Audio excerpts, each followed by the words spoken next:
This week in VR, Walkabout released a new course called Alfheim. We go in, discuss the hard mode, the easy mode. Samson will discuss the lost balls because I can't find them to save my life. So if you haven't played it already, definitely play it first and then you can listen into the show. Elsewhere, Demeo has been killing it with updates. They've released a new hand tracking update, so now you can play the full game just in hand tracking. They've also released colocation, so if you and your buddies have Quest 2s or Quest 3s in the future, you can all hang out at one person's house and you can all crowd around like a table and play it in full-on mixed reality mode. Exciting updates, and they're also working on an Apple Vision Pro version as well. We have that and so much more, so let's talk Oculus. Let's Talk Oculus, a VR podcast, is proudly sponsored by the good folks at Patreon. If you want to support the show, join us on patreon.com/Let's Talk Oculus. What's up, Oculus nerds? Welcome back to Let's Talk Oculus episode 103. I'm your host, as always, Dan from Playtest VR, and I'm joined by my co-host, as always. He's wearing a t-shirt saying, "I can't wait to die." It is Samson. How you doing? I am doing well. Can't wait to die for the economy. New Walkabout course. NFL season started. Got my cousin in VR. It's been a good week. How's your week been? It's been a solid week. Yeah, it's been a solid week. I've gotten into VR quite a bit too. Like you said, it's NFL. Fortunately for the NFL draft, I drafted on the same day as the first game, which means none of the games this week matter to me. None of them? No, I have to wait till next week. I it's didn't like know. Whose line is it anyway, huh? None of the points matter. None of the points matter. No, none of the points matter. But enough of NFL. Actually, we might talk a bit about NFL a little later on. We do have a jam-packed show. There's a lot of news stories. We also have the Walkabout review and such, but let's kind of start off with a giveaway, I think, Samson. I think that's a good way to start off the show. I do think so. I think that's a great way. You've got some good ideas sometimes, Dan. Sometimes. Yeah. So as you may have remembered, on episode 101, we had live open mic on the show, who also is the community manager at 3 Pound Games. Now, they do a game called Space Dragon. They do. It turns your hands. It turns your hands and maybe some of your forearms into dragons. They also did a cool like mixed reality kind of demo the other day I saw. But anyway, Mike and 3 Pound Games were kind enough to give us 5 keys for Space Dragons. So what we're going to do is we're going to split them up. We're going to give 2 to everybody, the general community, and we're going to give 3 to our patrons. So what we've decided to do is what you'll have to do is join our Discord if you haven't already. And on our Discord, Samson, what are you going to do? You're going to type something in, right? Yeah, I'm going to type something in. I might even dictate it into my phone, but effectively it'll be typed in into the giveaways channel.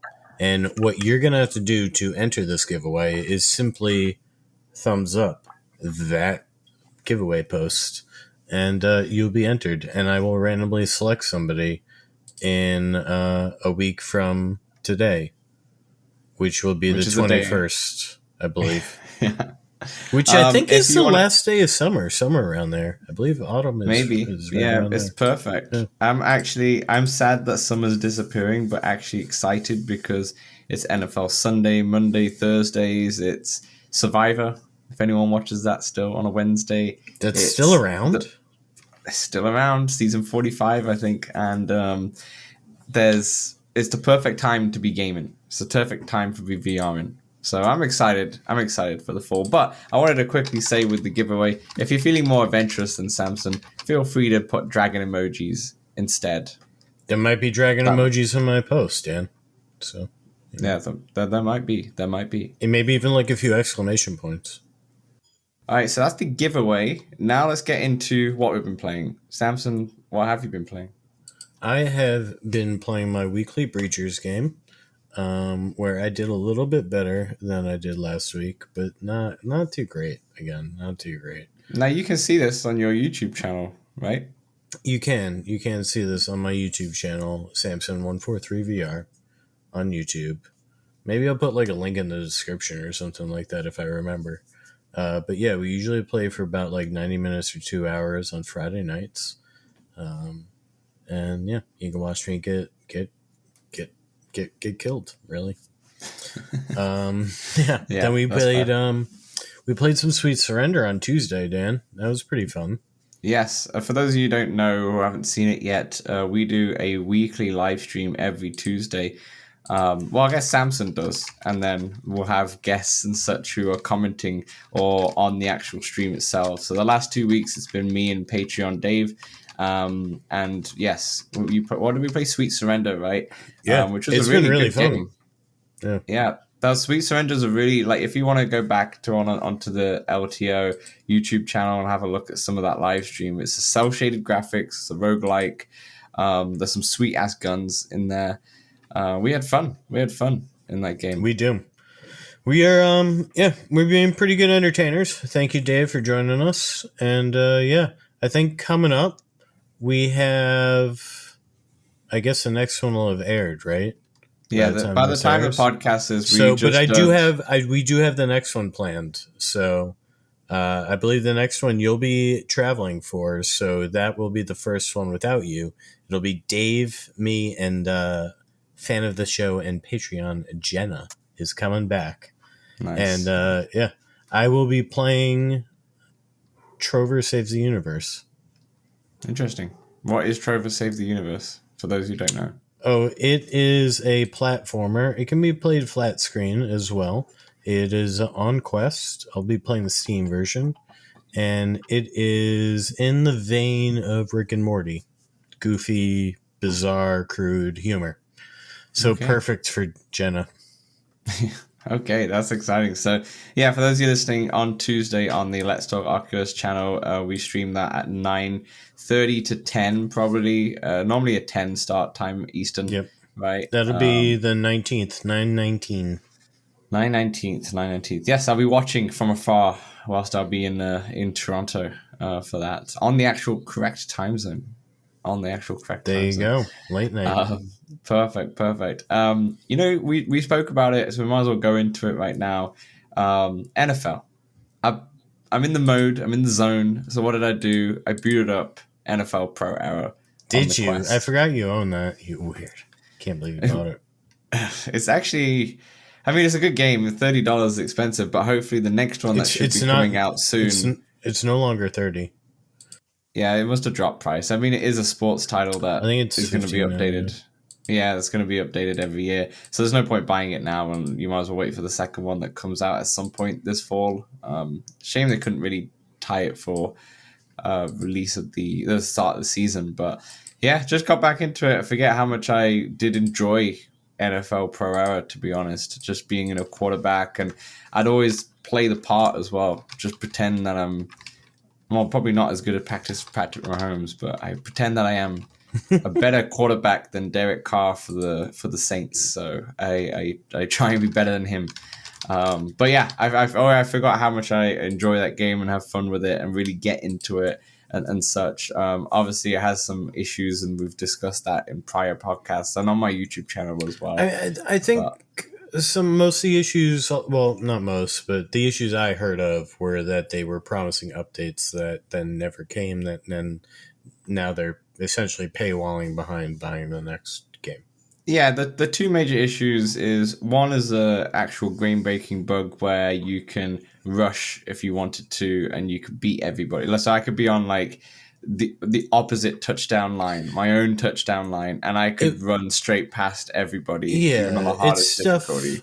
It's stuff you used to be able to do in Madden 2002 and whatnot. Yeah. So that's the only one thing. If you try and ignore that a little bit, then it's okay. But the main thing is it's just a lack of content. Like you can play through a full season, you can play the odd quick game, but there needs to be a bit more substance to it, and that's what the second one might have it. Will I buy the second one? Probably not. But hey, I got the book right now. I got the NFL book, and I'm trying to improve my.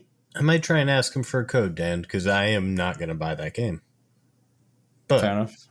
I'm interested in talking about it more than, anecdotally or watching people's videos. Fair enough. What else have you been playing? Oh, what else have I been playing? Well, Synth Rider Sundays, Sunday nights, party chat, 10 o'clock. Find us there. Been a good time.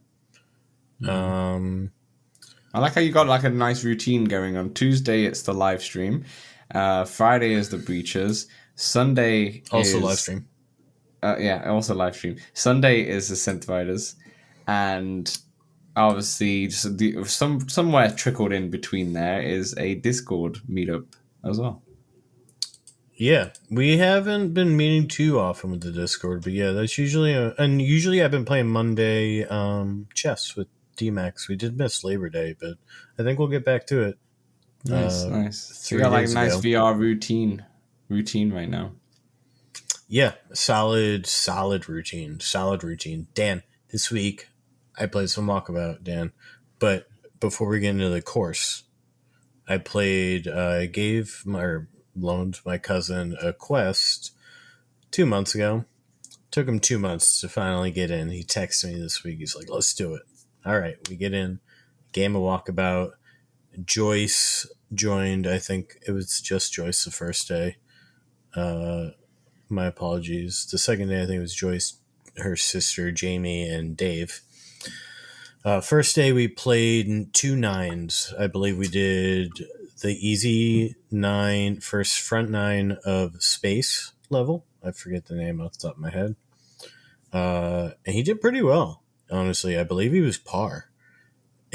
And the next one, I forget what the next one we did. Bogey's Bonanza. Love that course. And Love that and course. he was par for that. Nice. Solid. And yeah, he did pretty well. I was impressed. And he loved it. He was like, "Yo, this is kind of cool." But he said after he left VR that he was exhausted. One, he's not used to staying up that late. Usually, I play at about 9:30 or 10 after work. He's more early. Like he starts work at 7, I think. Yeah, that's me. I'm normally in bed by 9:30 or 10 p.m. But luckily I'm on the Pacific time, so I can still play with you in like Well, 6 that's why. Yeah, I think a bunch of the people I play with are on Pacific as Pacific well. or not Eastern time. Yeah. Yeah, yeah. What have Fair you been enough. playing other than Um, Walkabout? yeah, I booted up the PlayStation VR 2 just because I wanted to, because I have Walkabout on there now. Shout out to Mighty Coconut who sent me a code so I could check it out Nice. on there. Actually didn't like it, One day. but we'll One day. we'll talk about that experience on PSVR 2 when we get into the review a little bit later on. But I noticed that the end of my cable, which connects to the PlayStation VR 2, has come off. Like the housing, the black housing is just split off. And I You posted can a picture on unplug the that, Twitter. yeah? You can unplug the. What do you mean you can unplug that? From the PlayStation, you can unplug it. Yeah. But the thing is the actual cable itself, the end of the USB-C of the PSVR 2 is split off, so you can see the exposed cables inside and such. And it's not like it's ripped or anything. It just looks like the glue that was holding it has just come off and such. But I spoke to PlayStation on the phone, and they were really quick to be like, "Yeah, no worries. You're in warranty. We'll send you a box." What up, Sony? I need a new wire. I got a Yeah, podcast to do. that's exactly what happened. Yes, I Boom. actually got the box. The box came in yesterday, so I just need to. Annoyingly, because it's the That's cable. impressive, dude. Yeah, I didn't know they worked like that I fast. think I phoned them on Thursday, and I got the box by Saturday. So which is really quick. And then now I just need to put the PS. So I need to. The annoying thing is I have to put the PSVR 2 in there without the face cover. I need to take that off, and I have Hmm. to put the two controllers in there without the straps as well. Why?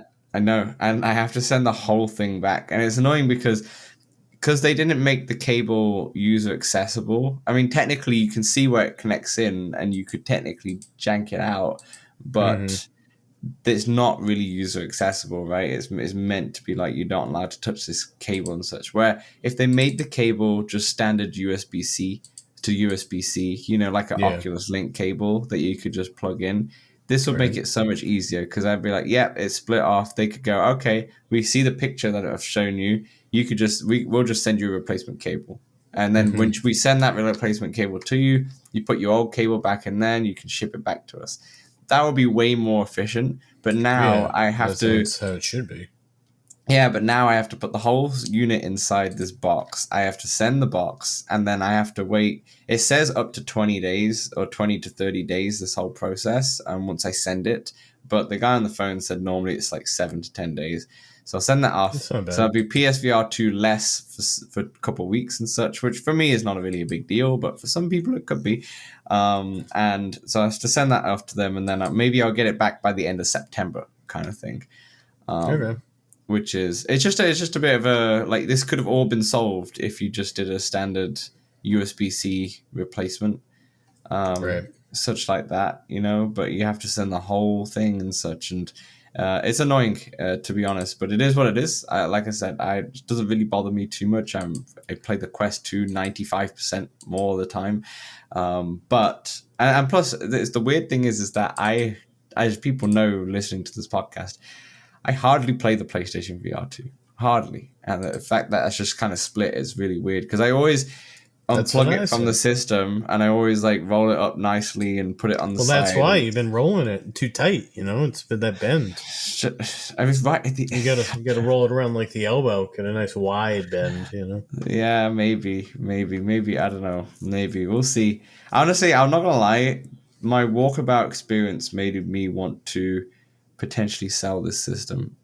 Why would you? What was so bad about Walkabout on PS4? It's not even the game itself. It's not really a walkabout problem, but it happens in all the PlayStation VR. Sounds like games. a you problem. What's that? What's going on? Is it the reproduction? Do you want to listen to the problem first? Well, yes. So basically, when you move your head, it blurs.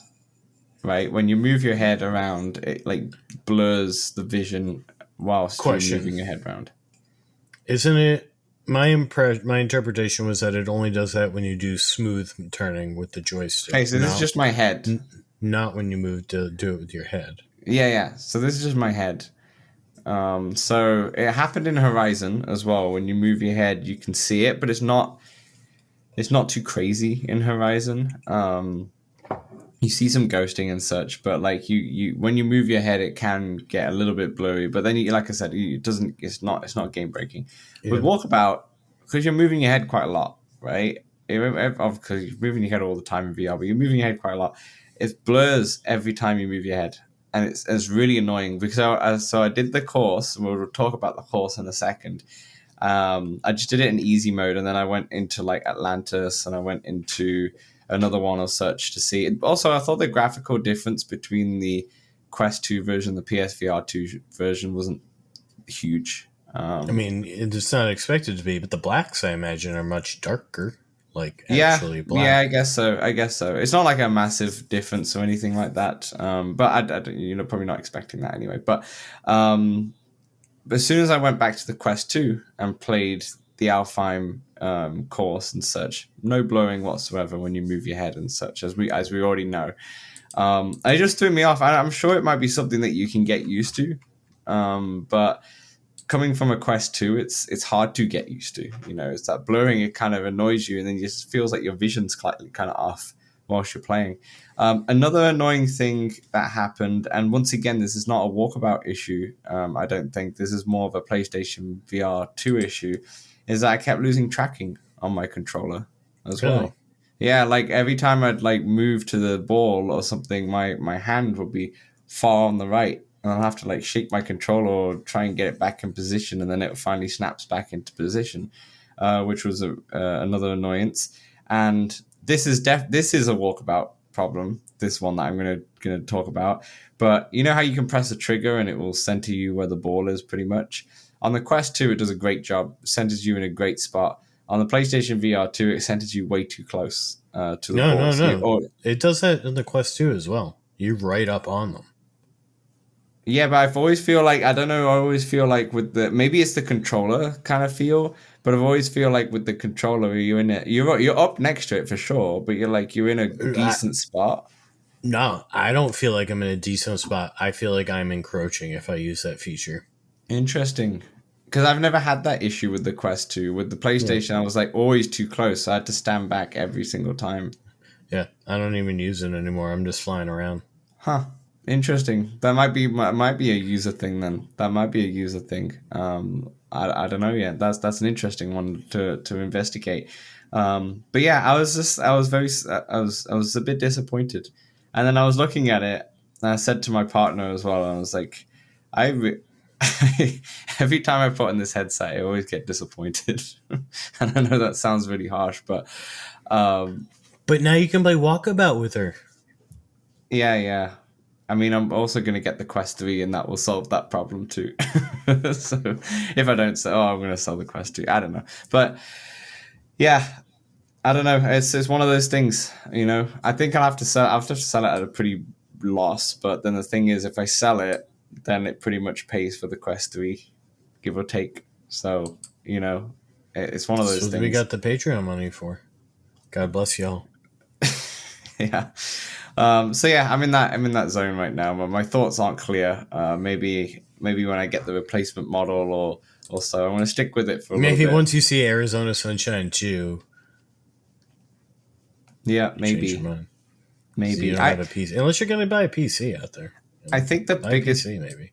I think the biggest problem with me, and I kind of should have thought about this, and I did think about this, but I didn't really put too much thought about it, is that because the PlayStation's located in the living room, and because I live with two other people, it's not as easy as like, yeah, I'm just going to be in the study and I'm just going to throw on my headset like behind me or something like that and just play some Walkabout or play some whatever, right? It's not as easy as smooth. It's like, oh, I'm taking up the whole living room and such like that, playing the VR. But you could play seated, and they could change the input on the TV, and you could play with headphones in or something. And Yeah, then you basically Of course you you're could do. playing there seated in a chair while they're watching TV. It's future, man. It's the future. Of course you could do. Yeah.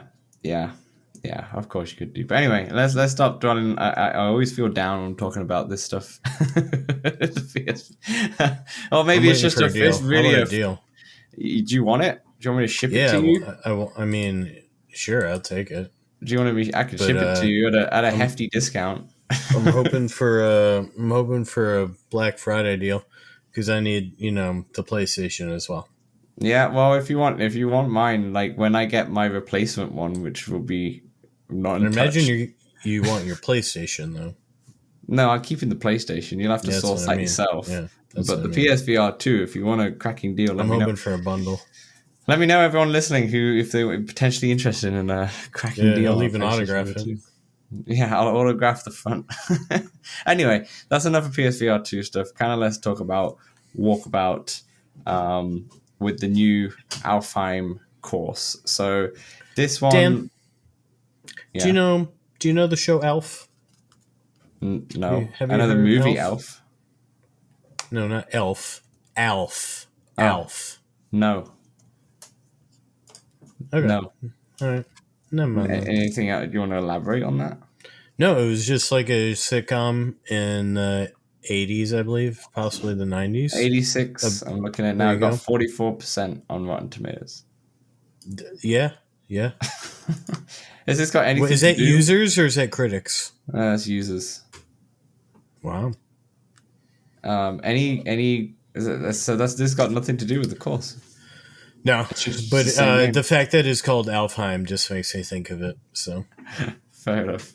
Okay, so let's start off with initial thoughts. When you first booted it up and all that stuff, what was your initial thoughts and impressions of the course as a whole? wow. That was it? Yeah. No, I thought it was pretty beautiful, Dan. It looked good. yeah. It sounded pretty good. It did look kind of small. Landmass, square footage. Not a lot of square footage there, Dan. But yeah, those were my initial impressions. And I knew going into it, I had listened to the Upload VR playthrough before I played it. Mm-hmm. So I knew to go with the walls was the general consensus, I think. And once it's kind of fun. It's fun to go with those walls. Yeah. Yeah, yeah, What yeah. were your initial? What were your initial Yeah, I impressions? played it with Dave, Patreon, as you see on LTO plays for the first time, and he already played through it multiple times as well as the hard mode multiple times, and so I played through just the easy one with him, and yeah, I felt like to me back to not back to basics, but back to classic Walkabout. It feels like classic Walkabout to me. It So feels like in the same. Dan, Yeah, Dan, did you know that they've been developing this one for about 2 years now? And really. so, yeah, this was a course that they would test new people on or train new people on, if you will. Mm. And when you look at this course through the lens of this has been in development since the days of Coyote Valley, I think it fits in a lot more with there. Like they've added in a lot of lighting and some effects and such like that. But this course, size wise, and really The feel. how the feel and the layout and all that is OG. I like Yeah. it. I like it. It's also reasonably easy. Yeah, ish. We'll talk about that in a sec, but that's what I thought. To be fair, I didn't know that information, so that's really interesting. But yeah, it classic Walkabout. It fit in the Kyoto Valley, Guardians of Babylon, even Shangri La to some extent. Kind of, it just felt like that. It's like I haven't felt like a classic Walkabout level for a while. We've had flamboyant ones, licensed ones, all that stuff. And that's been great, most of the time. That's been fantastic. But it's nice to go back to just a classic course. But Dan, hole 18 on easy, the one where you're up there in the tree, that made me want more of that. In I terms wish there of was more. I wish there was more weaving, like a section that you were up in the trees, like you know, no more weaving and such. Well, kind of yeah, a bit more expansive. let's kind of talk about that then. Let's start with the easy mode, and in terms of the actual course itself, did you have some favorite holes and such? I did have some favorite holes, Dan. Um, my absolute favorite hole 14 hard mode. It's got nice reflections on what look like almost window panes, but they're little puddles, if you will, or pools. And it's long and narrow. It's beautiful. I really like that one. I just thought it was quite funny. I just laughed a little bit because I was like, all right, let's start with the easy mode. What was your favorite holes? Easy mode. Oh, And you went easy mode. straight I into just the ignored hard. you. I just heard favorite, so I just went straight to it. Easy That's fair. mode favorite. Yeah, well, anything like All stuck right, out with you so or so easy that whole 14 is my absolute favorite. So there you go. Spoilers across the for the hard board. mode. Yeah. All right. So let me give you my. Uh, Dan, maybe might be hole 5, where it's sort of like a little S, I guess. There's sort of two S ones, but yeah, hole 5 on the easy, I think is pretty good. I have a least favorite. Why don't you do your favorite from the Yeah, easy? like I don't really have any specific favorites, but I would say one of my favorites is hole one. It's hole one, Hole 1. just because it sets the precedent of exactly what this course is. This course has one mechanic, and it's a physical mechanic, and that is the walls.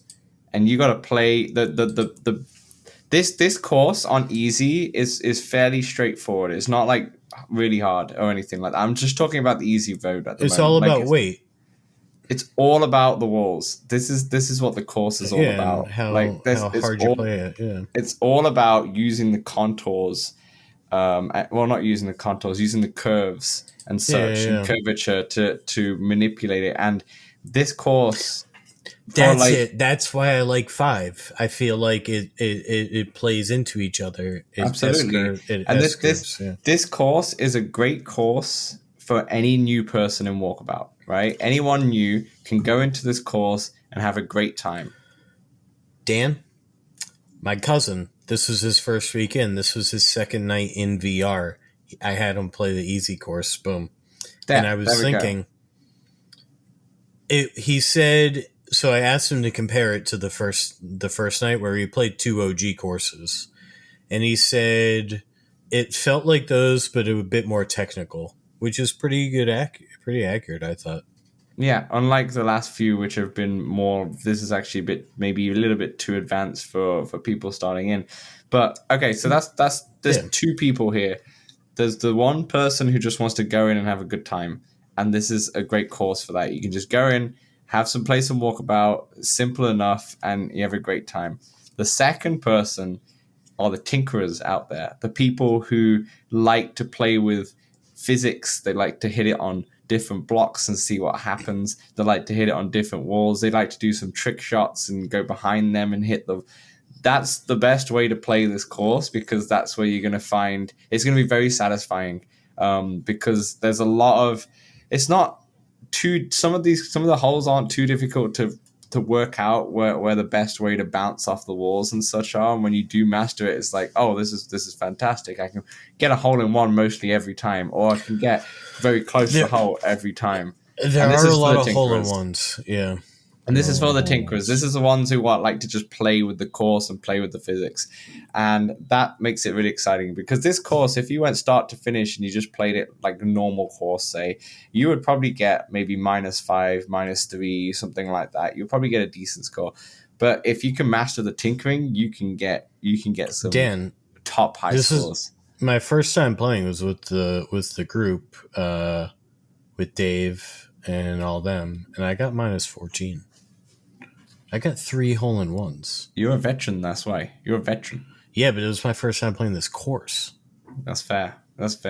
I got the hole-in-one in the first hole every single time. Every time? I did it that time. I haven't been really back. Well, it's one of those. It's like you just catch the wall right, and it will lip you in. That sounds a bit weird. So many of them do that. Yeah, exactly. And it's playing with those, and it's really fun. And I really like the easy mode course. It's very, very fun, and at a good difficulty level where you're always going to get minus most of the time, but you can really push for those higher scores, or lower scores, shall I say? So yeah, I'm a big fan of the easy. It sounds like you got a little not like for the hard. Not necessarily. We'll get to that. What did you say? You had a least favorite hole on easy? Yeah, it's 15. It's where it's got the box that levels up. I don't like that. just because it reminds me of Cherry Blossom hole 3 or 4. I forget which one. Where it's got the block, the hole is on top of a block. Yeah, I don't like it. It's a really sharp, steep incline. It's hard for me to read. I don't find that one too bad. It's on hard where I find that one ridiculously difficult. Well, that's also my do not like, but that now you're getting ahead of me, because now you've gone to the hard. Well, that's how I was going to transition to the hard mode. Let's go to the hard mode. Nice segue. So the fun thing about the hard mode is, I mean, we'll say spoilers because we've given you like a week or so to play this game. But if you're listening to this podcast and you haven't played this yet, you're not going to. or this has convinced you to buy it. Yeah, you always need to buy walkabout courses. In which case, the spoilers have helped. So you should always buy walkabout courses. Don't worry about if they're good or not. Just buy them. They're $3 or so, and you can have a great time. Yeah, and you can have a great time. So don't even worry about any reviews. First of all, hard mode starts in reverse. You start on 18th, and you work your way out of the city of Alfheim, or out of the village of Alfheim. I mean, yeah, is that how it works? It's more like you're going up a tree, right? Kind of. Well, you're going down. You're starting from the top. That time now you're going down the tree, but to me it sounds like the easy mode is just you arrive in Alfheim, you go do your journey, you go your bits, you gotta go to the tree, say you're like delivering a message, and then the hard mode is like, all right, let's go home, let's get out of here, we need to go back to Hobbit Town. let's go all the Damn. way down and get out of it. That's what I read it as. It might not be that deep, but Oh, I thought it it was. probably goes deeper, but It that's probably good. it probably goes I deeper. didn't find the skeleton yet. I'll say that. So. Yeah, I haven't either. So, what was your thoughts on hard mode in particular? What were your initial thoughts, or how did you like it in general? Well, we all know hole 14 was my favorite. Yeah. I have written down hole 8 and hole 18 as so hole 18 is very simple on hard mode, right? It's you curve it up and then it's gonna go in. No matter what you do, you get one hit. That's it, pretty much, unless you really underhit it. Mm-hmm. And then you've got, I think, 4, 3, 2, and then if you get it in the hole, it's the 1. I really like these. It reminds me of Gothic Hard 18. No. Easy 18. Easy 18. Yeah. Fair enough. But yeah, I like that one. That confused me 18th when I first played it because I had no idea what was happening. I was like, okay, the hole's up there, let me hit it. Damn. And then I just got a bogey and I was like, wait, oh, what? There's dots, Dan. There's dots. Yeah, you get that done. I didn't know what I was looking for on the first time. But have you got a hole in 1 and 18 yet? I've struggled. I've not been able to get up there. No. Yeah, I feel like it's a very hard hole in 1 unless I'm just pants at it. But so I mean, that's possible. And then the last one I've written down here is hole 8, which is the hole is on a hill, right? But it's sort of tucked away behind a triangle, and you got to get the weight around the outside, and it'll boop right in. Boop. Yeah. Yeah, I like that. This little short design. Nice. I don't remember the actual holes, to be honest, in terms of like numbers. I didn't write it down, but Dan, I wanted to be able to, for the viewers, I wanted more to be able to articulate this stuff. So yeah, I appreciate it. I made myself a video of recorded every hole, and I've watched it through, and so from playing it, then recording it, and then editing it.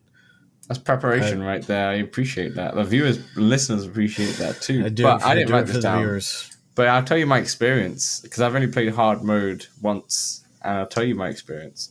Tell me your experience. I found it brutally hard to begin with. I was on +7, +8 after like 3 holes or so. And I was like, I am having a terrible time in terms of this is difficult. Like, this is really difficult. But then... What was getting you? I don't know. I was just getting all the curvatures wrong and such. Like, I was just not playing. Then something happened, and I flicked a switch. And from +7, I fought back for a -4. yeah, Dan. This course is pretty easy, I find. As long as because once again, you can play it like hole 1, right? It's around that whole bend, pretty much 3/4 of the donut. But if you just play it off each angle, you can play it off of the pillars. Mm-hmm. Any one of them will do. Any one of them will put you in a good position. Yes, I was. All you have to do is miss, not miss. I mean, I wasn't doing that. I missed originally, and I was like, okay, I'm just going to tap it around here because I didn't know what I'm doing. So honestly, the first 3 or maybe even 4 holes, I think after 4 actually, I was +7, and I was like, I did have a stroke limit reached on a later hole. I think it was like hole 17. I hit a stroke limit reached actually, 17. But I was killing it. I was hitting holes in 1s. I was hitting eagles after that. No way you reached a limit on 17, Dan. That's a small one. Yeah, I reached the limit on 17. Dan, you don't have to go. So 17 for the listeners is you're up top. You're hitting it down into sort of a leaf that is shaped like a leaf. And it's got 2... I don't know really how to describe things, right? Like I'm looking at it and I can't even describe it. But you don't. So it's got 2 sets of things that you can just go up and over. They look like though that you have to go around them, but you can just go boop right over them very easily. Yeah. So first of all, I knocked it out of bounds first. Then second of all, I knocked it behind him, and I realized that I should go backwards to try and get it back in line. And I went backwards and then knocked it off again. Oh my It god, was, Dan. yeah, I had a terrible time on the 17th. Oh my god. I would have finished on a bet. I actually can't remember the score now. Maybe it wasn't. I fought back to a -4, I can remember, but I think I finished on even or +1 or something like that because my 18th hole was a bogey and my 17th hole was a stroke limit reached. But between those, I had a great time. I That's thought I what I was the mean. That's bee's how knees. easy it is. I thought I was the bee's knees. I'm pretty sure it's a hard course, and I just thought I was the bee's Um, knees. Dan, I have also written down that hole 12 on easy, which is also hole 7 on hard. That was also one that's one I found particularly nice, beautiful, if you will, What is that? Can you aesthetic. describe? Can you That's describe yes, that I hole? can. That's the where you're sort of playing within the roots. They're intertwined. Some of them go into the course. You got to dodge some of them, Yeah, yeah. and it sort of bends around. There was this one hole on, and you might remember this hole, but there was one hole on the hard mode where the hole was straight, and there was like the roots were basically giving you a path that if you hit it straight, you're going to get a hole in one. But if you off center a little bit, it's going to hit a bit of the root, and you're going to get stuck, and you're going to have to put around it and such. And I can see, I can hear you Oh, I clicking think that's through the that's hole course. 2. I think. Yeah, there might be hole 2 or something like that, but Where it you might got to be. go up the hill and then over. No, And it's not that. No, it's not that one. It's not that one. It's the one where like they're all aligned and there's a gap in the middle, and you can hit it through the gap. And I got a hole in one in that one. I was pretty proud of it because I hit it so straight. It's on the hard. If for those listening, you could probably hear multiple clicks in the background from Samsung's very loud mouse, and he's flicking Yeah, through every single. is it hole 9? Maybe, probably. I don't know. Where I you don't could know. go around or through the middle? Yeah. But through the middle, you're getting a hole in one if you get it perfectly straight. Yeah, but there's like things that go throughout Yes. the leaf. Yeah. That's the one. That's the one. Yeah. But then, yeah, it must be the leaf, not the root. Sorry, that might be the confusing part. That's what threw me off. Yeah. Yeah, but the circle gets the gap. Sorry, gets smaller as it gets closer to the hole. Right. And I just hit it perfectly straight and it went in. And I was like, look at this. And then I think the next hole was where you're elevated a bit. It's the hole which has the big slopes on left and right and such, and you're elevated a bit. And I hit it where it just went right next to the hole from just that one hit. Well, the next one, that hole 10 on hard, you want to hit it around the outside, and then it's a downhill from there, but it'll hit the lip, and you want to get it down the middle so it'll go directly down in. I believe that's how you do it. I didn't successfully do that. I missed.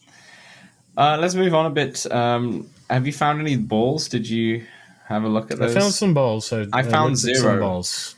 I found 0. I could not find it. I went to the easy course like 3 or 4 times, and I could not find one ball. And I was like, I don't know what's going on with me today. Dan, you could find balls by accident on this course. I didn't find any balls by accident. None of them. It's crazy, dude. My first 2 playthroughs were just playing. And then the third one, I was playing, but actually looking for the balls, and I couldn't find any. So I'm just crap at fox hunts at ball finding. But how about you? Let me know. Tell me how the balls were, because I have no idea what they look like. I didn't find them all yet, so I don't really feel ready to discuss like my favorite.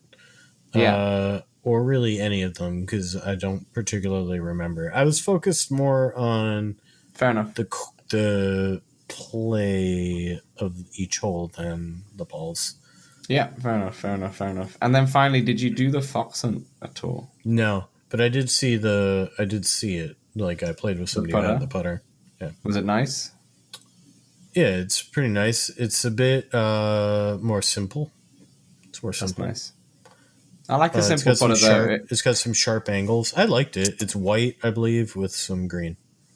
Nice. I do like a simple putter. I normally play with the more simple ones, to be honest, because the ones where they have curvatures and all that stuff kind of throws me off. I like the upside down one a lot, because that in the end of the day, that is a very simple putter. It has some cool designs, but it is just a straight putter in the end of the day, and it's really nice to That's hold. one. It's got gaps though, right? That has gaps, yeah, but in the end of the day, it's still a straight putter. There's no like waviness or anything like that. There's no taco, not taco. It's in the Exploding Kitten ones. I think it's like just a taco cat or whatever that's on the putter. I was like, I'm not playing with that one. It's nice to have in the collection, but I'm not. You don't like it? I just throws me off. Joyce has been playing that one. It's just so me. I'm not saying I don't like it. I just said it's just not for me. Yeah, I stick to what I like. I understand. I stick to the Gandalf staff, the hardwood. See, that's a great one too. Yeah, and then the overall just random thoughts here. I really like the aesthetics of it. It feels very much like Rivendell from Lord of the Rings. I'm pretty sure a lot of you would probably know what that is. And Dan, do you have any wants, like things you wish it had? wish the course would have. Yes, sir. Um, I don't know yet. Do you want to say yours? I'm assuming you have I one. will say whilst one. I think do about have one. Yeah. You could tell I was ready. Boom. I had one ready. Wind. I wish this had some wind. At least 1 to 3 holes with wind is what I wish. I would say, Or for more holes on the trees, like I said before. But if I'm really pushing it, I would have liked. I know this technically an early course then with what you said earlier, but I would like, if I'm just thinking about Lord of the Rings, Rivendell. I know that it was not based of this, but it kind of gets that feel. I would like a little bit of a section that may go maybe underground a little bit, or how sometimes they do that in courses where they go a couple holes, they go underground and then they come back up. I think I'd like to see that. I'd like to see what's going on under there. What's going on underneath the rubble. even Tourist Trap had that. Yeah. Yes, well, they got the caves, right? Technically, so yeah, I would have liked that. I would think I would like to see where the goblins are kept, and such. The little prisons or so, something like that. I think if I was really nitpicking, but that's really nitpicking. I really like this course. I'm going to come back to this many times. It's a very relaxing, good course. It's fun to challenge to go, okay, which curvatures I'm going to use or so, and try and get it as close to the hole and such. You're probably going to get a decent score overall, but there's not too many ways where it can go wrong, because there's a lot of holes where if you just play the simple way, you're going to be fine. It's true. But it does challenge you to try and go, okay, see what you can do with this curvature that we put down. And I think the whole quest right now is to get a hole in one on the 18th. Try and nail that. Yeah, I mean, you got it. There's some hole-in-ones to be had on this course. Yeah, for sure. All right, any final thoughts from you, or any final thoughts from me? Not really. There is, I believe they added to the hole-in-one bundle if you don't have Walkabout yet. So I believe now Alfheim and everything is included, and it's 44 USD for all of the DLCs. Worth it. Worth every penny. You're worth every penny. And the game. Is the game in that too? Am I logged in? No, this is incognito. Wow. Yeah. It's a good deal. Yeah. This game is phenomenal. It's great. It's going to be one of the first games I always pick up my quest for. I play the quest 3 and such, but damn. Walkabout. Damn. We're like 4 weeks away from quest 3. I know. Actually, because I'm going to go away to Toronto for during the next week's podcast. We'll just be a week away from the Connect. In fact, let me kind of speak about that, because that's a good thing that you kind of reminded me before we end part 1 here. I'm good with the reminders. That's good with reminders. So this one will come out 2 weeks before the Connect. Okay, during the week before the Connect, we have a interview podcast with the David Kahn from Galactic Catch, not from Galactic Catch, who helped create Galactic Catch, from Baobab Studios. I always get that slightly wrong. Baobab Studios. We've lost him. We've lost.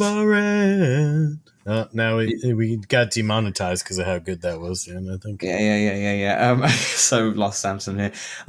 So we're gonna have that just the week before the Connect, but on the actual Connect week, there won't be a podcast that's pre-recorded or anything, because what we're going to do is that the Connect is on a Wednesday, I believe. I could be wrong on that. So Samson, if you want to go ahead and check that. I think so, yeah. It's the 27th, 28th, right? 27th will be the keynote. Yeah, so it'll be on the 27th. We are going to be doing a live stream with Dave. So it'll be me, Samson, and Dave, and we'll do a live stream. I don't think they've announced the times yet, but I believe it will be probably 10 Pacific time, like they normally are. That's 1 p.m. Eastern. We'll go live with our live reactions and and thoughts and such. And then we might have a podcast for Thursday, but that might just act as the podcast. Yeah, we should go live a little early and have some predictions with like lunch or something. I don't know. Or breakfast for you, I guess. Yeah, we should do actually. We should do. I'll announce it all formally in the Discord, because it's still a while away, but I am away for a week, so we haven't finalized some stuff. But just keep that in mind. And with that, that will wrap up with part one. Pencil us in that day. Pencil us in. Step to 27th. Keep your 27th free. But yeah, that will do for part one. Part two, we will go through the VR news, where there is quite a lot of stories to go through. So we'll see you then. Hey, we know public lobbies in VR games can be a bit toxic, feel a bit empty at times. That's why we created the Let's Talk Oculus Discord, a friendly community that you can join for multiplayer meetups, general VR chat, the game, and chat about VR, fitness motivation, and there's even a very impressive 3D printing channel. Join over 100 of our community members in the Let's Talk Oculus Discord for free. The link is right in the description. All right, welcome back to part two, where we go through the VR news. Now let's talk about a game that is beloved by many. It's Demeo.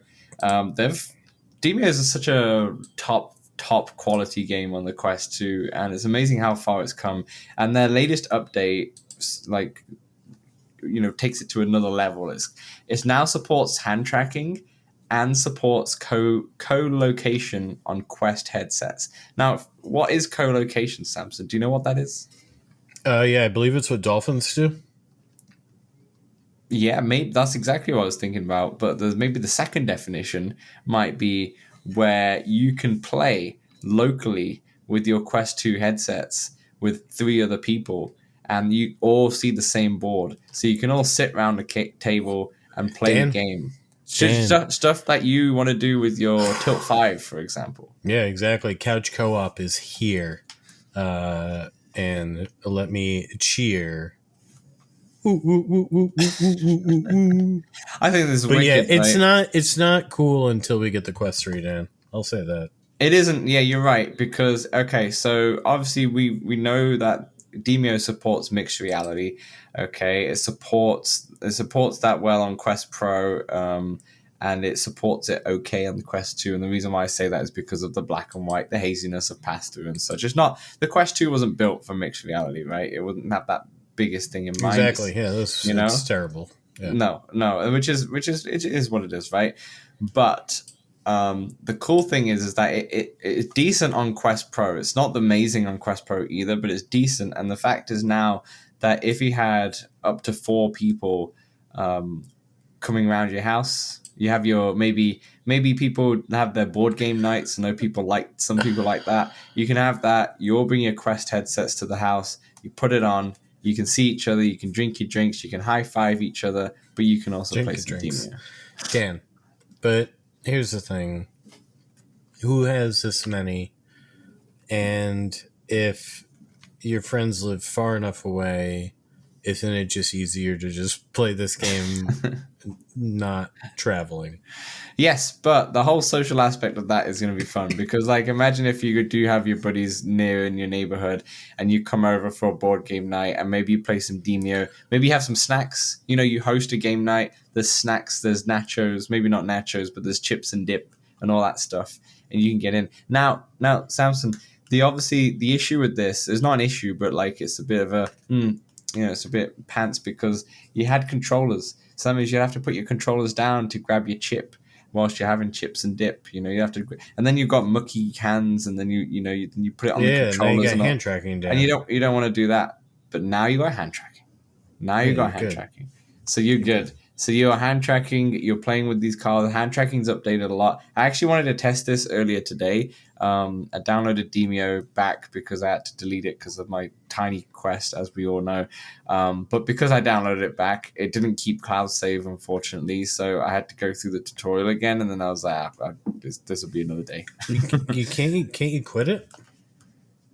No, well, I went through I skipped the story. I feel like I don't know if it came up with the woman. The woman came up on screen and was going through this tutorial, and I was like, I've not seen this before. This wasn't there before, or I haven't not remembered this because it's been a long time since I've done the tutorial of Demeo. But yeah, I just ran out of time too. I was like, I need to get ready for this podcast, and I should have done this earlier. But yeah, makes sense. But this is cool because this is massive for the Quest 3. You've got your like Catan, and such like that. Now, the main thing here for me, though, is you're right, is co-location's cool if you have those people around you. Not most people don't really nowadays, to be honest, but if you have people around you. But the cool thing for me is that when this works perfectly with mixed reality, with your hand tracking, and then say I'm on a table, like a round table, I have my Demeo board in the middle, and then I can play with you, and I can see your avatar sat on the other side of the table playing. That is going to be really fun to see in practice. That'll be really fun to see in practice for sure. I'm excited for it. I'm hoping I'll be able to actually use it. Yeah. It'd be one of those things. It might be a cool thing. Like, say if you went to PAX East, and say they might have a Demeo booth there. Or Dan, you bring there. I'll be going. I know you'll be there. I'm just giving the analogy of like you say you bring your Quest with you that's in your backpack, and then say few get together in one of the like the cafeterias or whatever in PAX East. I don't know. I've never been there, but then you just hook up your things and play a bit of Demeo or so. I know it's not it's a 3-hour game, but still you could do that, right? Yeah, and then we could leave PAX because it was got a little too crowded. We could go up the street to our hotel and continue the game. Here's another good thing about this. Let's say you're in your VR arcades. I don't know if you know what a VR arcade is, but I'm pretty sure I've been in one before. Yeah, I think you've had some sort of idea. But imagine there you have like a VR arcade. You have a set where it's just a tabletop. Like how people have board game nights at board game shops, and you just have a tabletop and you have 4 quests there ready to go. And you can put the quest on. You can rent it to play a Demeo session. I don't know. Let's say it's $50 per person or whatever like that, and you got 3 hours of Demeo. $50 for a game of Demeo, dude? I don't know. I just threw out. I'm speaking Canadian. Okay, maybe $30 US. Then how about that? Is that still too much? Is that how much you would? I mean, damn, I don't know, dude. I don't know. I just like, or what if like the arcade just has a space for that, where you guys hang out at the arcade and some of your buddies come. There's so many different examples of this. I'm trying happening. To think like what I would pay. Because here's the thing: if I go in there with 3 of my buddies, right, and let's say it's even $20, we're each gonna have to pay $20. It's $80 for all of us to. I mean, I guess it's like going to the movies. It would be we'd all have to pay that much, but that seems like a lot. Like, yeah, that seems like a lot for something you can do at home. I know what you mean, but a kid is not going to have that much money to spend on playing a board game once, $20. You're right. Time. I might have been throwing out some arbitrary numbers that might not make sense, but you get what I mean in terms of different. Well, different now, ideas. But no, I like the thought. I love the problem. I love the philosophy thinking of this because I am curious what you could charge or what I would pay or what you, the listener, would pay or what you, the listener, would charge for a game of Demeo. Yeah, it's an interesting one. Because you can beat it. It's a 1 to 3 hour experience, really. Yeah. Maybe you just pay per hour or something like that. Maybe it's one of those. How much would you pay per hour at Bubbler Arcade for a session or something like that, or pay per 30 minutes? Maybe you could just apply the same pricing, pay the same pricing. Or you could do a deal where if there's 4 of you, it's $50 all in for all 4 of you or such. Or let's say it's $50 just to play this, and the more people you have, the cheaper it gets. Yeah. There you go. There you go. We're solving some problems. But I think this is going to be a really cool idea. I especially love the hand tracking element of it. because hand tracking works really well right now. And I think with Quest 3, there's going to be more and more games. And we have a news story coming up later on where we talk about more mixed reality games. And I'm excited at the prospect of this. You know, you could finally have your Catan whilst just sat in your living room watching the NFL in the background. It might be that clear. It might be that. It is coming to Tilt 5 one of these days. Speaking of coming to Tilt 5, it is coming to the Apple Vision Pro. It has been confirmed that Demeo is in Demeo. Did I say Demeo before? Oh, Catan. I said Catan. Yeah, we were talking about Yeah, Demeo is in almost a perfect segue. Demeo is in development for Apple Vision Pro, which is probably the first game I've heard of that's actually in development for Apple Vision Pro. There may be some more, but it's the first one I heard. Okay, fair enough. That's like a game-ish, but yeah, you're fine. Yeah, fair enough. Demeo, though, is in development. I only play games in Rec Room, so... Yeah, that's fair. Demeo is confirmed for full virtual and mixed reality for the Vision Pro, which is great. I'm glad they're getting in there early, you know. I think it's going to be a great, perfect game for that headset and that hardware. And maybe they even get onto Apple's keynote showing off the game like Apple have done before. They've invited developers before to show off games for the iPad and iPhone and such. So it'd be good to see Demeo on screen. That would be great to see. Yeah. I'm very happy for the 12 people that will be able to play Demeo on the Apple Vision Pro. They'll have fun. Thursday we'll have fun. All right, next news story. We've got more mixed reality. Demeo should actually get on being like an experience you can try out the Apple Vision Pro at the store. Like if you could try out Demeo there, that'd be.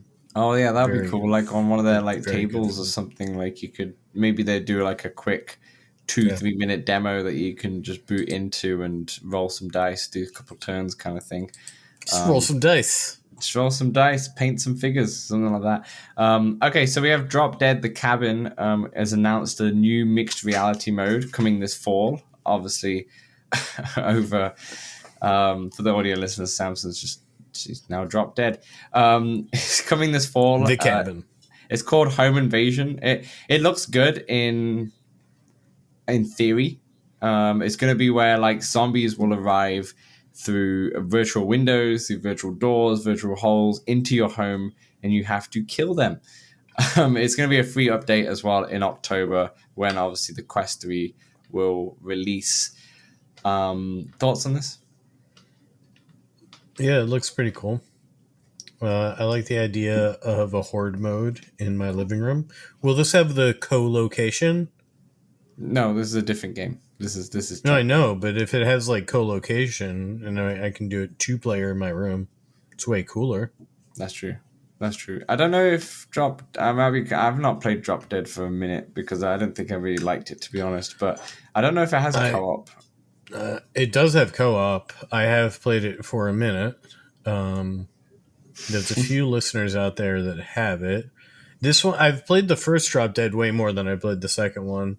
There's a lot more going on. It feels like Zombies COD, where you got a lot of shit to do. It's not just killing the waves. You got to keep up with the power, and there's something else, and there's the spaces you can buy to make it, there's more space or whatever, or block them off. You got to unlock guns, and yeah. It's a game, it's almost like a roguelike, right? Where you're meant to play, earn money, die, buy new weapons, things like this. Play again, get further. I'm definitely curious. I like the idea. Whether or not they're actually going to pull it off is hard to say. I remember when it first came out. I mean, that is the game. This doesn't have to be pulled off. That is what they've pulled off.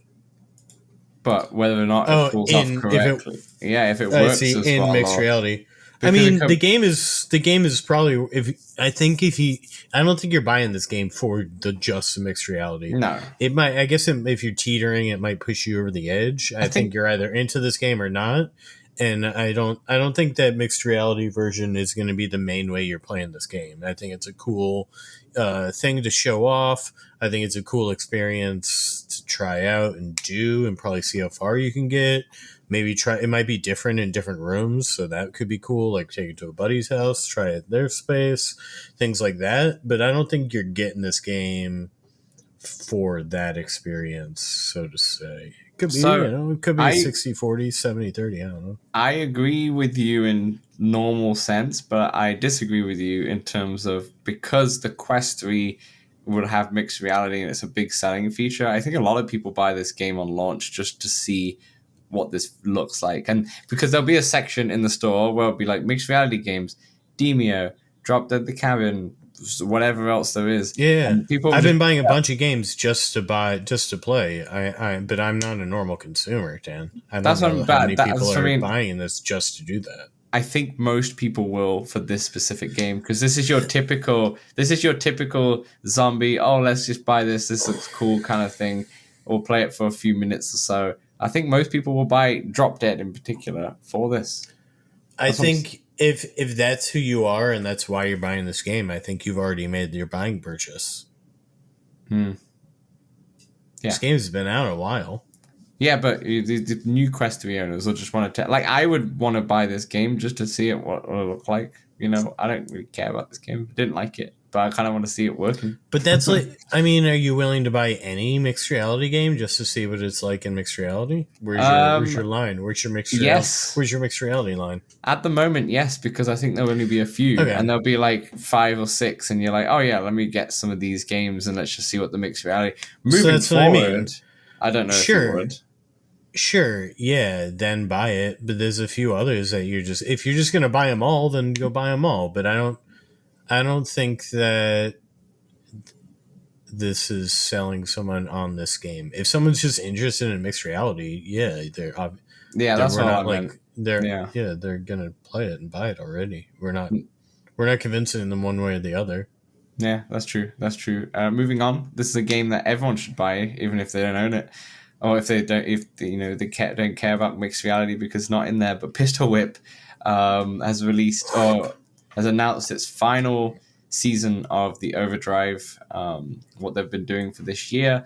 It's called Work and the songs by Apache. I like a couple of Apache songs. There's some good dance music in there. Really gets you hyped. But because Have you been in it yet? No, I haven't. Featuring Vo Williams, the players become Robo Gladiators, and then the boss will be Emperor Cyberius himself, which is basically evil Roman Empire guy. I forget what they're called. Emperor, I guess. I just said it. Yeah. Nailed it. Nailed it. There's going to be some horses involved. It looks like the Colosseum's in there, or at least it's a building that's influenced by the Colosseum or so. This looks like fun. I have not been in it. No, I haven't touched any of this season. I'm not going to lie. They all look pretty cool. Graphically or aesthetically, Pistol Whip sort of crushes it, if you don't know. Very beautiful aesthetics. And I imagine this is the same. And good on them. They've supported this game for a while, and it'd be time to move on. A long time. All right, moving forward, we have the Light Brigade, which rolls out a new patch today called Memories. Oh, last week, as you've been listening to this, Memories of War. It includes a couple of new handcrafted levels, so a shooting range mini game, and two new playable classes. So one of them you can play as an engineer who has a MP35 submachine gun, and the other one is the Breacher, which sounds like something that is up your alley, Samson, which is a new shotgun wielding class. No, from watching my gameplay, shotgun, not my thing. Apparently the Breacher was a popular fan request, which have just added in. So yeah, this has now been added in. This is a game that's on my list. I'm kind of waiting for it to drop on sale. So it might be something that I don't play until October or something like that. But This game looks really interesting to me. I like this mechanic, the way the art style is, and the guns where you get points where you shoot people, and it depends where you hit them, you get more points. It's a game that probably I should buy on the PlayStation VR too, but Definitely. we know where we stand on that one at the moment, so I might just save it for Quest. I think I'm not gonna lie. I think this winter is going to be a lot of Quest 3. If I do end up keeping the PlayStation 2, then obviously Vertigo 2 will probably be the only game that I buy moving forward for now. But yeah. It's going to have some big ones. It's going to have some bangers. Going to have a state of play soon, Dan. They're going to... come on. It's got to be optimistic here. I'm not going to have it for about a month, so it's okay. I will have it for a while. Because yeah. But anyway, we'll talk about that later. Moving forward, you can now grow some legs. The meta avatars have finally got legs in the V57 update, which everyone should have now. I think you should even have the new update by now. What do you mean? Even I should? Because I remember one of the updates. Maybe it was the one before that. You didn't have it for ages, and yeah, I don't recall, but yeah, I believe I got this one. Yeah, you can now have legs in your avatars. That's about it. You can't use it in third-party apps yet, but it will be coming. That's pretty much for the news story there. Something else to say, unless you have something else to add on to the legs or no legs debate. Dan, I don't think this news story has very long legs. No, I don't think so either. That's a good one. And finally, Meta's research has showed off a virtual keyboard that can only appear on a flat surface. So this was a couple of weeks ago now, but on Mark Zuckerberg's Instagram, he posted a quick little story of them. It was like a promo video of them getting the Quest 2 on and then typing away on a virtual keyboard. And he said he got 100 words per minute, and Boz got 119 per minute. And Upload VR said the average user gets 40 words per minute. So that's pretty impressive. You think they're lying? Think they padded their stats? It's like when an NBA player adds a few inches to their height. I don't know. This could be fun. Things. Could we get typing of the dead in VR? Who's to say? That would be fun. But this is obviously more for Quest Pro / everything else. Professional user. Mm-hmm. But yeah. But the typing thing's pretty cool if you're at your desk and such. It's definitely a future thing, right? We've seen that in movies. Maybe it'll bring mouse and keyboard games to VR. Oh, do you think I feel like people are going to hate that. Like the mouse, you have to obviously have a physical mouse. But the keyboard, no. Because you'll have to always look down. You can't feel your keys. Yeah, I know. That's a terrible idea. It's like typing a dead makes sense because you'll be looking and be like, it's I need to write onomatopoeia. Let's write onomatopoeia, and you look down. But controlling the WASD with your fingers, yeah, I don't think many people will like that. Yeah, it would be not ideal. No. All right, that's the news wrapped up there. Big news day. That will do for part 2. Part 3, we'll talk about the games out this week, which is very minimal, but we'll see you then. Let's Talk Oculus is available on all good podcast platforms and some rubbish ones as well. If you want to see the video version, it's available on YouTube and Spotify. And also, if you love us so much, then consider throwing us $1 at patreon.com/Let's Talk Oculus.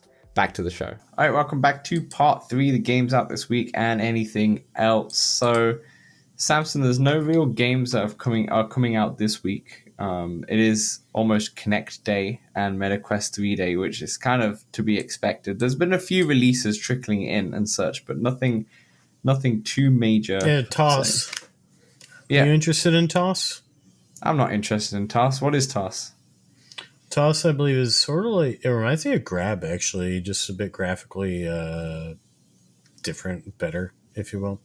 No, different. There's banana skins involved, right? But yeah, you're sort of a monkey, and they're very quick levels, I believe, where you got to get from point A to point B, and you got to toss yourself, if you will, and I think collect things along the way at times. And here's the leaderboard, so you're trying to do it as fast as possible. Is this something up your alley? Yeah. Is this something that you'd get? Yeah, but I'm not really interested in spending $20 on it. So 15 or 15 or lower, I'm in, I think. So I'm gonna wait on a little sale for that one, I think. And Yeah. and then I'll dive in.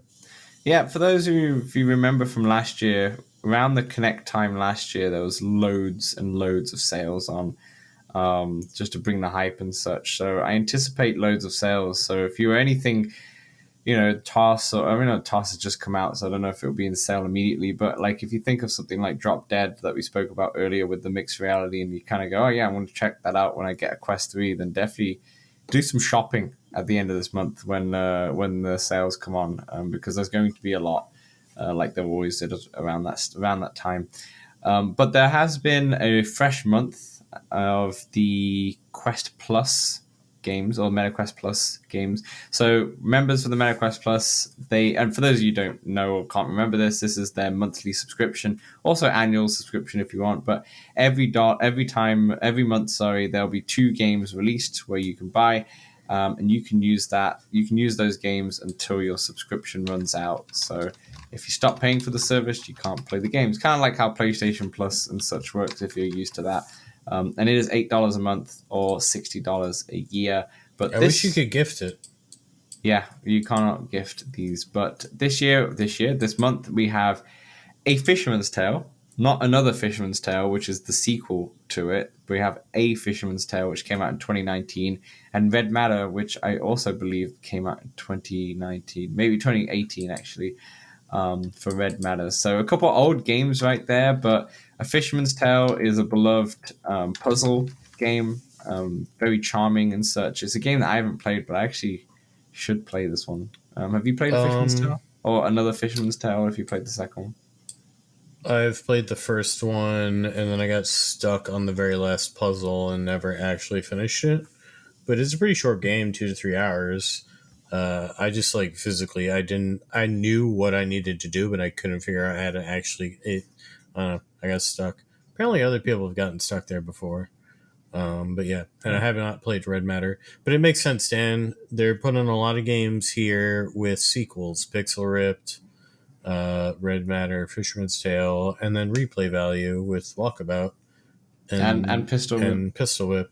And then Mother Gunship Ford also has replay value and is multiplayer. So yeah, I know what you mean by the choices. Red Matter, someone who has played Red Matter, never finished it because I also got stuck. I got stuck on one level where there was just a bunch of monitors everywhere, and I really didn't have a clue what to do. I really should just look this up at some stage, but you should play that one on PSVR when it comes out. I should play it on Quest 3 when it comes out. The eye tracking foveated running, I think PSVR 2 is going to look good. It's going to look good for sure. But I don't know if that's the thing. I don't know if I care about visuals that much. As long as it looks good. There's a big difference between After the Fall on Quest 2 to PSVR 2's After the Fall, for example. PSVR 1's After the Fall. And PC's VR. There's a big difference. But dude, the fovea rendering, it's going to be astounding. The Red Matter 2, I hear, is the most beautiful game on PSVR 2, ever. I think it might be the most beautiful game on Quest 2 as well. For Quest 2 standards. And it's even better. Yeah, I don't know. But Red Matter 1's really good. It's another puzzle game in a way, but more of an adventure puzzle game. You are an astronaut and you are on Mars. Red Matter, right?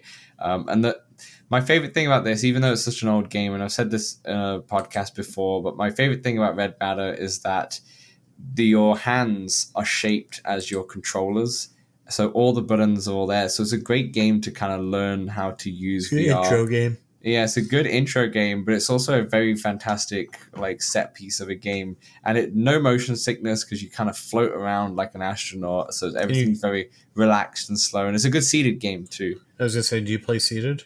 Yeah, I played this always seated. The same with Lone Echo back on the PC. When I played that, I played it seated as well.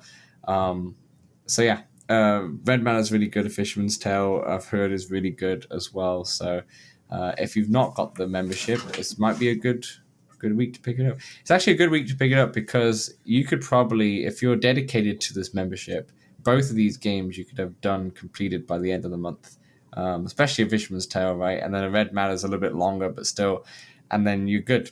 You get to move on. It's Oh, so if you're a 1 monther, yeah. if you're a 1 monther, yeah, and you don't want to spend. These games are normally on sale quite a lot, but you're still, even when they're on sale, they're probably going to be $30. To be more than 1 month. Yeah, it'll be more than $8 for the month or so. But yeah, that's it. That's all the games. There's no other games out this week particular. But Samson, is there anything else? Is there anything else that's on your mind? Any flat screen stuff? Have you pre-ordered the Analog Pocket Glow in the Dark edition? What's going on? No. That did look very cool though. No, what have I don't think I've been playing much flat. I've been playing my Playdate here and there, the crank thing. Yeah, you got your play date. I don't think you've spoken about it on the show. Do you want to speak about it on the show? Are you enjoying your play date? I mean, there's not much to say. Yeah. New games come out on Mondays.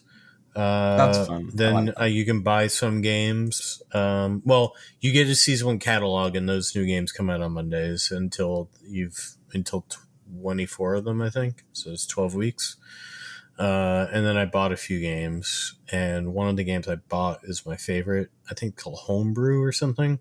You're a guy on a unicycle, and you use the crank to go forward and backwards, and there's some obstacles, and you're just getting from point A to B. Nice. So with the Playdate, does it work? How do you buy the season pass every time? The season pass came with it. It comes with it, but do you buy, like, when that season's done, do you buy another season pass and they start trickling them in, or? There's only been one. Interesting. So it's only been like 12 weeks. And then the games that you can buy separately, are they the games that are on the season pass, or are they games that are different? No, they're different. And yeah, and then there's a catalog as well. Then you can get on itch.io. Got it. I didn't know if you had to, if the season pass gave you like a week access to each one of these games, and then you can go ahead and buy the games that you really like. No. They're in they're on there. They're on the library. That's cool. Did you buy the dock as well? The little TV There's no dock, but it does come with a USB-C cord that you can play this mirror app on your computer, because the thing's not backlit, so it's a little annoying that's the only annoying thing. It's really hard to. I think there is a dock. There's a dock where you can make it look like a TV stand or like an alarm clock kind of. Possibly, I never seen it. Fair enough. That might be an older thing when it first got launched or something like that. But that's pretty cool. Elsewhere, I think my flat screen, not much actually flat screen. I've still been going through Ocarina of Time on Zelda where I can. I'm currently in Zora's Domain, I think, which is the last one before I turn into a grown adult. But just knuckling down and getting through that, to be honest. Not been playing too much flat screen anyway as well myself. So Dan, I see the dock you're talking about. It looks like a little TV thing that comes up and down. It says coming soon. Oh, okay. I wonder if that's been coming soon for a long time then. I was playing some Ape Escape yesterday on the PS1. Some classic Ape Escape. I realized that the camera is on the PS5. On the PS5, yeah. I realized, because I have it. One of my favorite games when I grew up. So as soon as that came out on PS5, I bought it immediately. And I remembered that the game's solid, but the camera is really annoying. Yeah. That's the only one problem about that game, is that the camera is really annoying. But apart from that, it's a solid first ever twin stick game. Yeah, Fun fact. That's why. That's why. All right, perfect. That will do for Let's Talk Oculus episode 103. Thanks all for you for watching / listening. Next week, like I said, we'll have a guest podcast with David Kahn from Baobab Studios. Baobab Studios. Baobab. Who did Galactic Catch. We have a really good... It's funny because we have a good... even though we're talking a little bit about Galactic Catch, the game, we actually talk more about Baobab Studios and like the vision that they have in terms of not just VR, but also AR, mixed reality, as well as their TV shows and such. So it's actually more about, it ends up being more about that than the actual game of Galactic Catch. And weirdly enough, he breaks into the Baobaran. It was weird. It was wild. That was really wild. But yeah, and then we will see you I think the next time that we like speak in real time would actually be on the live stream for the Connect. So stay tuned for details of that. I will tweet those out and put it on the Discord when we finalized what we're going to do in particular. But thanks all for watching. Thanks all for listening. And I've been Dan. Oh yeah. See you later. 103 episodes. See you in a while, crocodile. 103 episodes in, still not nailed the timing. See you later.